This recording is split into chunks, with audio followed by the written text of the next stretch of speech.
Whakahe te manatū hauora i te tono a tētahi tūmoaki kura kaupapa Māori kia kaua ia e whai i te kanawārai ko Fiori nā te mea i te pūwerotanga tuatahi o ona ka hohi peratia ia.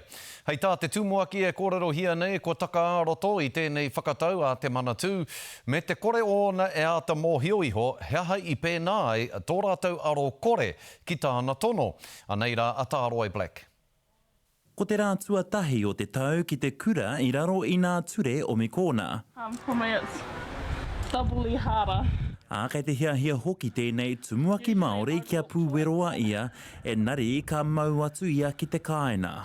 I haere au te whai i te wero tuatahi, engari i pā wetahi o nā pōau tinitini nā runga i tērā kāre au i hiahia kia whai te mea tuarua, nā runga i tērā hoki i ki mai te kura me mutu te mahi. Kāre a mārama hune i āhei te whakaoti i tōna wero tuarua kia tāia ia te hoki ki te kura ki te mahi. Nō reira hoki, rāwa me tāna tākuta i tono mō tētahi whakaetana nā te mea kei te pupuhi tōna manawa.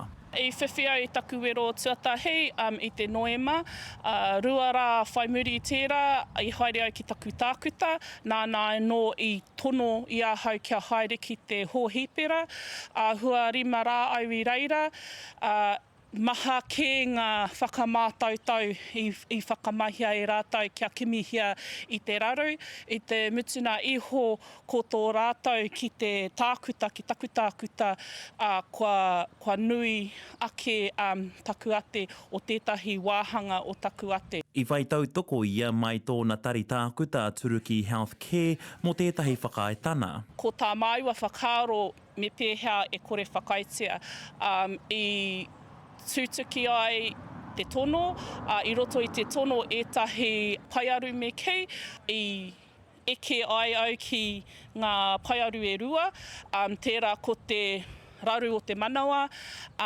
ko tērā atu ko ngā pōau tinitini ka whiwhia whai muri i te wero tuatahi. Engari, kare au mōhio, hea hai pērā. I te rua te kau o Hānuere, tēnei tono i whakakorea e tākuta Ashley Bloomfield e ai ki nā taunaki tana kua tuku nātu. Nā runga i te whiwhi i tērā reta i tino heki au ki roto i te pauri, i te mea te tai au te mahi, he tamaiti kē tāku, he whānau kē tāku, i nāia nei kei te rapu huarahi kē atu ki te whai moni, ki te whai pūtea, kia taia ai te noho ora tonu. Kāre a mārama mō te tuohu noa, hei tāna he tono anō ka tuku nātu kia ea ai tōna hiahia ki te hoki, ki te mahi.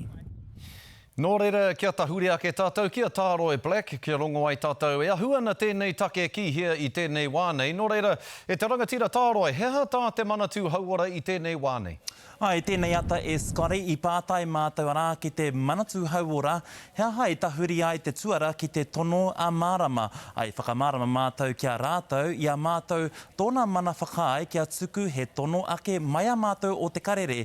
Ai, whakamārama atu nā tu āhuatana, i aia i te hohipera, ai pātai hoki mātou, mena ka taia te pīra ki tā rātou whakatau.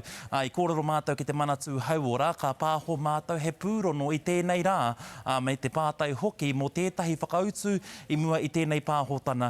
Nā kāmutu e Scotty no muaki nei i te hōtaka i toro mai arā te manatū ki te ki atu ka whakarite rātou he whakautu a hei taua wā ka rite ka hoki mātou ki te aruaru i tēnei kaupapa e hoa. Rawe tā Aroe, mihi atu ana ki a koe i ruku hohonu ki ngā kōiriri me ngā kōnekeneke o tēnei kaupapa nō reira nei e mihi atu nei. Tēnā koe.